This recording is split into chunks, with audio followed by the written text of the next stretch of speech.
The Federal Reserve delivered an early Christmas gift last week by not hiking the key interest rate, and more importantly, had some really great commentary that's optimistic and less restrictive than what a lot of people expected after the meeting. I'll explain what that means in a second here, but first, if you get some value out of this video, you learn something, make sure to subscribe to our channel, hit the bell for notifications, and if you want to talk about how this news from the Federal Reserve is going to impact your housing needs in the next 12 to 18 months, schedule a call with our team with the link in the comments. So the Fed came out, and it was widely expected they were not going to raise rates. That was not the surprise here.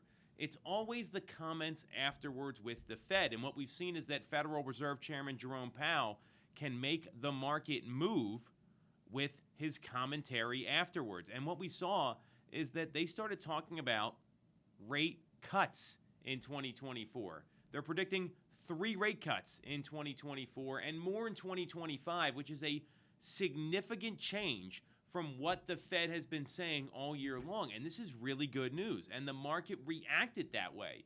The Dow Jones rallied as soon as these comments happened. We saw mortgage rates drop. We're seeing some people lock in as low as 6.25% locally. Today we're seeing 6 3/8, 6.375 on a 30-year fixed loan. The yield on the 10-year Treasury has gone below 4. So there's a lot of good things happening here right now because the Fed basically said, hey, we're not targeting 2% inflation anymore. They're looking to get to 2.4% in 2024. And they didn't come out and actually say this. They said that's our new target with the goal of getting to 2% in 25 or 26. This is a big change. The Fed has been talking about being restrictive and pounding the table for 2% inflation. And now, like any government official, you've got to read between the lines of what they're actually saying.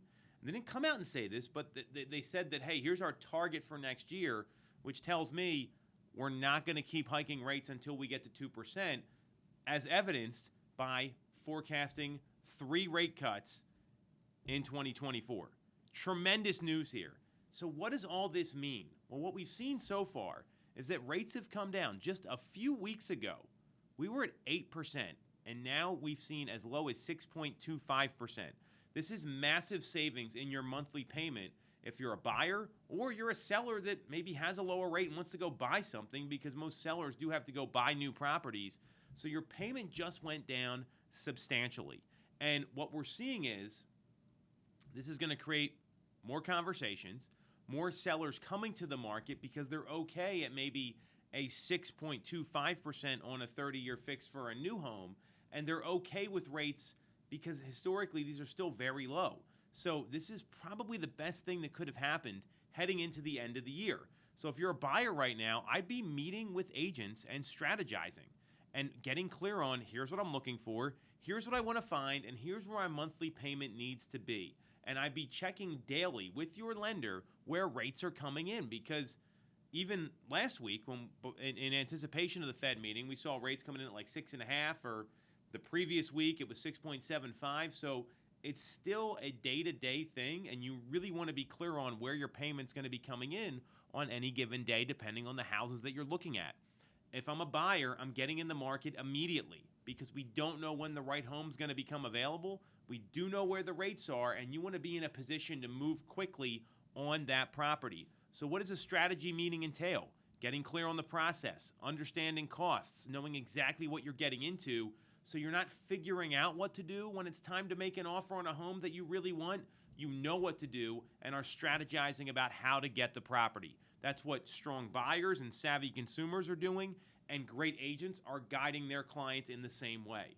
If you're a seller, what I'm looking at is, forget the spring. I'm getting my home on the market Q1, January, February, March. I'm starting the preparation process now because, let's face it, it takes a lot of time to get your home ready for the market. You got to stage it, prep it, clean it, declutter it. We know all the things. Then there's the lead up to the marketing plan, which a good agent will have a plan and have a pre-launch phase that will get interest in your property, that will get people excited about your property. You don't want to just put this thing on the market without any lead up, because the more lead up you have, the more buyers find out about it, the better result you get as a seller. And with lower rates, spoiler alert, buyers can afford more than they could just a few weeks ago. So your price might not be intimidating to as many folks.